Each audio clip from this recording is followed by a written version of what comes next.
मुख्यमंत्री बनते ही सम्राट चौधरी ने शराबबंदी पर सुना दिया फैसला। ब्लॉक से थाना तक सीधी निगरानी, सीएमओ करेगा हर काम की समीक्षा। लाख करोड़ निवेश का टारगेट, बिहार को आर्थिक ताकत बनाने की तैयारी। 22 लाख नाम घटे घुसपैठियों की पहचान के लिए चलेगा स्पेशल ड्राइव। बिहार में नई सरकार के गठन के साथ ही सियासत के साथ साथ प्रशासनिक हलचल भी तेज हो गई है। मुख्यमंत्री सम्राट चौधरी ने साफ संकेत दे दिया है कि उनकी सरकार सिर्फ सत्ता चलानी नहीं बल्कि सिस्टम को बदलने के इरादे से आई है। बीते शुक्रवार यानी 17 अप्रैल 2026 को मुख्यमंत्री सम्राट चौधरी ने अपनी सरकार के विजन और रोड मैप को लेकर विस्तार से जानकारी दी। उन्होंने सबसे पहले भ्रष्टाचार के मुद्दे पर बड़ा संदेश दिया। मुख्यमंत्री ने स्पष्ट कहा कि बिहार में भ्रष्टाचार के खिलाफ जीरो टॉलरेंस की नीति पहले की तरह ही जारी रहेगी, बल्कि इसे और सख्ती से लागू किया जाएगा। उन्होंने कहा कि अब केवल निचले स्तर के कर्मचारियों पर ही नहीं बल्कि बड़े अधिकारियों पर भी कार्रवाई होगी। मुख्यमंत्री कार्यालय यानी सीएमओ से सीधे मॉनिटरिंग की जाएगी। अगर किसी भी स्तर पर काम में लापरवाही या कोताही पाई जाती है तो संबंधित अधिकारियों पर कड़ी कार्रवाई तय है। यानी साफ है कि अब ब्लॉक, अंचल और थाना स्तर तक की जवाबदेही सीधे मुख्यमंत्री कार्यालय से तय होगी। सम्राट चौधरी ने कहा कि जनता को अब सरकारी दफ्तरों के चक्कर नहीं काटने पड़ेंगे बल्कि सिस्टम खुद जिम्मेदारी निभाएगा। अब बात करते हैं बिहार की सबसे चर्चित नीति शराबबंदी कानून की। नई सरकार बनने के साथ ही सत्ता पक्ष के कुछ विधायकों ने इस कानून को खत्म करने की मांग उठाई थी, लेकिन मुख्यमंत्री सम्राट चौधरी ने इस पर बिल्कुल साफ रुख अपनाया है। उन्होंने कहा कि बिहार में शराबबंदी जारी रहेगी और इस पर किसी भी तरह का पुनर्विचार नहीं किया जाएगा। मुख्यमंत्री ने याद दिलाया कि इस फैसले की तारीफ खुद प्रधानमंत्री नरेंद्र मोदी भी कर चुके हैं। ऐसे में ये नीति सरकार के एजेंडे का अहम हिस्सा बनी रहेगी।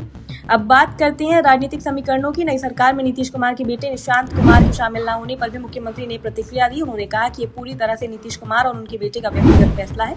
हालांकि उन्होंने ये भी जोड़ा कि अगर भविष्य में निशांत सरकार में शामिल होते हैं तो उन्हें खुशी होगी। ये बयान कहीं न कहीं राजनीतिक संभावनाओं के दरवाजे खुले रखने का संकेत भी देता है। अब सबसे अहम बात, विकास और निवेश। मुख्यमंत्री सम्राट चौधरी ने बिहार को आर्थिक रूप से मजबूत बनाने के लिए बड़ा लक्ष्य रखा है। उन्होंने कहा कि सरकार का टारगेट 15 नवंबर तक 5 करोड़ रुपए का निवेश लाना है। अगर ये लक्ष्य हासिल होता है तो बिहार में उद्योग, रोजगार और इंफ्रास्ट्रक्चर के क्षेत्र में बड़ा बदलाव देखने को मिल सकता है। इसके साथ ही शिक्षा, स्वास्थ्य को सुधारने के लिए भी सरकार ने ठोस कदम उठाने की बात कही है। मुख्यमंत्री ने कहा कि अब राज्य में एकेडमिक कैलेंडर फिक्स किया जाएगा, जिससे स्कूल और कॉलेज समय पर चलें और छात्रों की पढ़ाई प्रभावित न हो।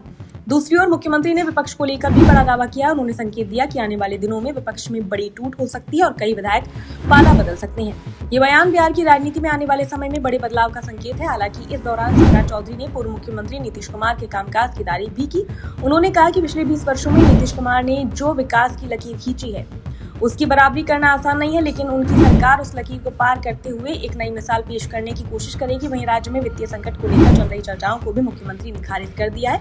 उन्होंने साफ कहा कि बिहार में किसी तरह का कोई आर्थिक संकट नहीं और सरकार पूरी तरह से सक्षम है। इसके अलावा एक और अहम मुद्दा पहचान और नागरिकता से जुड़ा है। मुख्यमंत्री ने बताया कि ड्राइविंग लाइसेंस, वोटर ID और राशन कार्ड जैसे दस्तावेजों से करीब 22 लाख लोगों के नाम हटाए गए हैं। अब सरकार एक विशेष अभियान चलाकर ये पता लगाएगी कि ये लोग कौन हैं और आखिर कहां से आए हैं। मुख्यमंत्री ने कहा कि अगर जांच में कोई घुसपैठिया पाया जाता है तो उसे वापस भेजने की कार्रवाई की जाएगी। कुल मिलाकर बिहार की नई सरकार ने अपने इरादे साफ कर दिए हैं। भ्रष्टाचार पर सख्ती, कानून व्यवस्था पर नियंत्रण, निवेश के जरिए विकास और प्रशासनिक जवाबदेही। अब देखना होगा कि इन बड़े दावों और वादों को जमीन पर उतारने में सरकार कितनी सफल होती है। बिहार की जनता को अब इंतजार है बदलाव के उन वादों का जो अब हकीकत बनेंगे या सिर्फ सियासी बयान बनकर रह जाएंगे।